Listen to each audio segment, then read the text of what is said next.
Hello. This is our no-knead bread. This is what your dough will look like after 24 hours of rising in in a 70-degree area. We put it in our pantry, and we usually cover it with plastic wrap. I've tried it with a towel or wax paper, but it's dried each time and formed a crust on it, so I've just stuck with the plastic wrap because it creates consistent results every time. So what I've done and what works for us is I just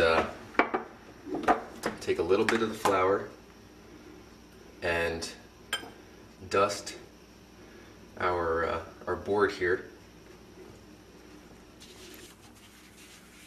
And the dough's really sticky, so it's going to definitely stick to your hands. So I always put a little flour on my hands too when I'm taking it out of the bowl, and then it just really kind of pours out. See how it's sticking? It just sticks to the edges of the bowl, and then it'll just goop right out onto the board.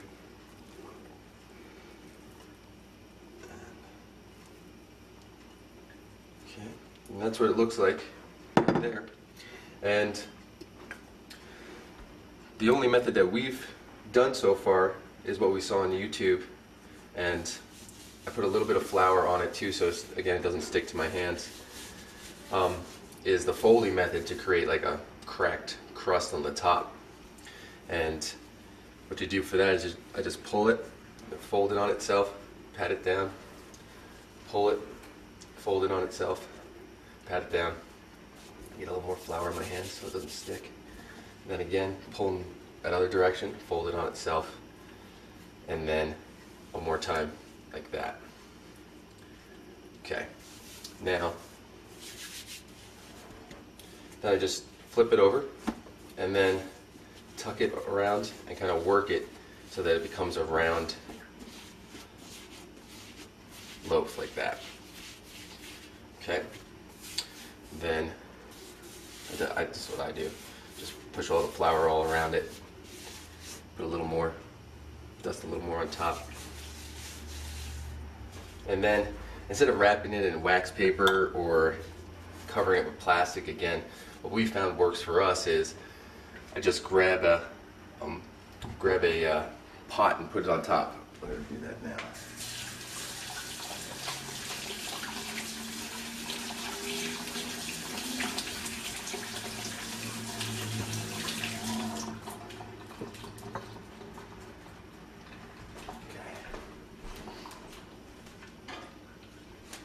So we just take a pot, put it on top. We found it creates a good proofing environment, and then it's going to sit like this for 2 hours, and then we'll go on to the next step. Okay. Bread's been proofing for 2 hours now.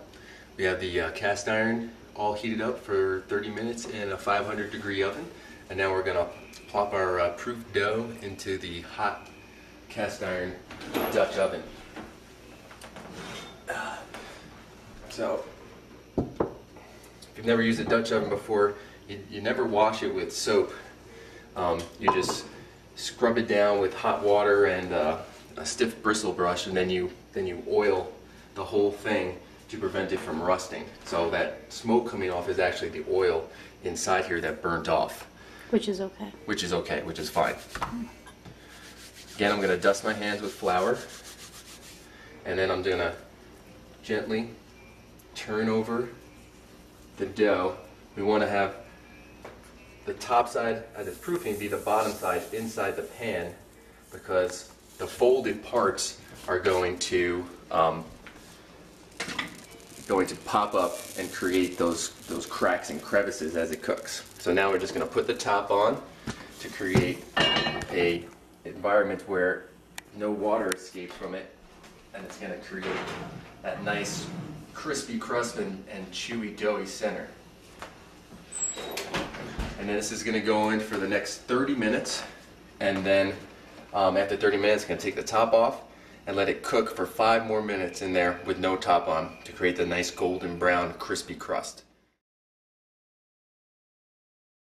Alright, it's been 30 minutes right now, so now we're going to take our top off. Pull that out. And you see a light golden brown color to the loaf right now.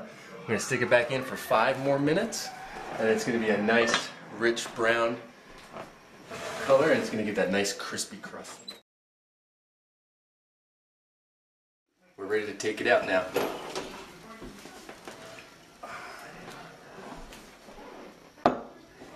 Okay. There's our finished product, and it pops out of here really easy. Boom. And then you're going to want to put it onto a screen, or like a, what is it called? Just a slotted. Like a cookie, what are they? Cookie wire rack? Yeah, like a wire rack, yep. Because if you just put it right onto, say, a surface, the moisture collects underneath it, and it's gonna end up with a soft, like chewy bottom. So put it on a wire rack, let it cool for at least an hour. You can even let it cool for more than that if you can. Yeah, don't touch it. Yeah, don't touch it. Can hold off your temptation to eat it. And it keeps. I usually leave it sitting out for like 2 days, just cutting pieces off of it, and then after 2 days, put it in a Ziploc bag, or I got this. I'm going to start using this because I was tired of using so many Ziploc bags, and I couldn't find any other containers large enough. We don't have any more anyway because we don't use them. Exactly. Exactly. So I didn't want to buy more because I didn't know how else to take care of it, store it. So got this, and this is going to be able to hold the loaf. It's plastic, honey. I know. I couldn't find any Pyrex big enough. Okay. I searched high and low for all the Pyrex. There's nothing. If anybody has anything else, something other than plastic that could store something that big, please leave a comment. Let us know. Oh, it's starting to crackle now. The bread. Listen. It crackles as it cools. We gotta stay still so we can hear it. Kind of sounds like a fire. I wonder why it crackles like that. It's probably resting. It's like Well, there you have it. Want to talk about sourdough? Or? Sure. Yep. Yep.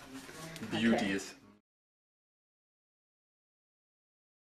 One addition to our bread, we're going to be making some changes with our bread. We're going to be moving to making our own sprouted grain bread and moving away from commercial yeasts to our own sourdough cultures that we're making here now. So part of that, we haven't started the sprouted wheat yet, but we've started making sourdough culture. And I can give you a look at what we've got so far. See how frothy it is inside there. This culture has been fermenting for 3 weeks now. Today is actually the last day that we're going to actually be leaving it out and feeding it on a regular basis. And it'll be stored in the refrigerator and then fed every once in a while and then brought out when we want to use it to make more bread. This is our first time doing it, so I don't know how the first loaf is going to turn out. We're probably gonna have to with this recipe? Yeah, with this recipe. And even the sourdoughs that I've made in the past were, so-so. And this is the best I've ever seen a sourdough culture actually froth up. And I got this recipe from the Earth Oven book. We'll get you more on the Earth Oven book. So we'll go more into that recipe at another time. I just wanted to show you what we got going on, and when we make our first sourdough bread, we'll document that as well and see how it turns out. All right.